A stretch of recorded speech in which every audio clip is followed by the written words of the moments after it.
માનનીય રાજ્યપાલ શ્રી સમારંભ સમાપ્ત કરવાની અનુમતિ આપો તેવી વિનંતી છે. અનુમતિ. માનનીય રાજ્યપાલ શ્રી ગુજરાત રાજ્યના મંત્રીમંડળની સોગંદ વિધિ હવે પૂરી થઈ છે.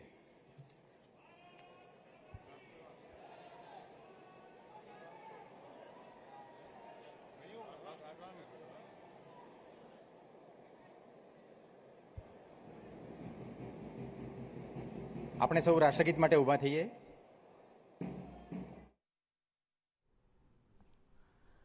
તો આખરે આ મંત્રીમંડળ વિસ્તરણ થયું છે, શપથવિધિ પૂર્ણ થઈ છે અને કુલ 6 મંત્રીઓએ કેબિનેટ મંત્રી તરીકેના શપથ ગ્રહણ કર્યા છે. 3 મંત્રીઓએ જેમણે રાજીનામા આપ્યા જ નહોતા પહેલેથી એટલે એમણે શપથ ગ્રહણ નથી કર્યા.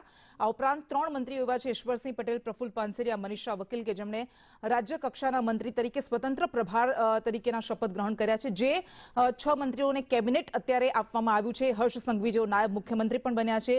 આ ઉપરાંત જીતુ વાઘાણી, નરેશ પટેલ, અર્જુન મોઢવાડિયા, પ્રદ્યુમન વાજા અને રમણ સોલંકી કે જેઓએ કેબિનેટ મંત્રી તરીકેના શપથ ગ્રહણ કર્યા છે. પરંતુ ઋષિકેશ પટેલ, કનુ દેસાઈ, કુંવરજી બાવળિયા કેબિનેટ મંત્રી જ છે. તેમણે રાજીનામું નહોતું આપ્યું એટલે માટે તેમણે શપથ ગ્રહણ નથી કર્યા. અને આ ઉપરાંત આ સિવાયના 13 એવા મંત્રીઓ છે કે જેમણે રાજ્ય કક્ષાના મંત્રી તરીકે શપથ ગ્રહણ કર્યા છે. આખરે શપથવિધિ પૂર્ણ થઈ ગઈ છે અને આ નવનિયુક્ત મંત્રીઓ કે જેમાં રાજ્ય કક્ષાના મંત્રી તરીકેના શપથ ગ્રહણ કર્યા છે તેમાં ત્રિકમ છાંગાનો સમાવેશ થાય છે, સ્વરૂપજી ઠાકોરનો સમાવેશ થાય છે, પ્રવીણ માળી કે જેમણે પણ રાજ્ય કક્ષાના મંત્રી તરીકે શપથ ગ્રહણ કર્યા છે, પીસી બરંડા, દર્શના વાઘેલા, કાંતિલાલ અમૃતિયા તેમણે પણ રાજ્ય કક્ષાના મંત્રી તરીકેના શપથ ગ્રહણ કર્યા છે. રીવાબા જાડેજાએ પણ રાજ્ય કક્ષાના મંત્રી તરીકેના શપથ ગ્રહણ કર્યા છે.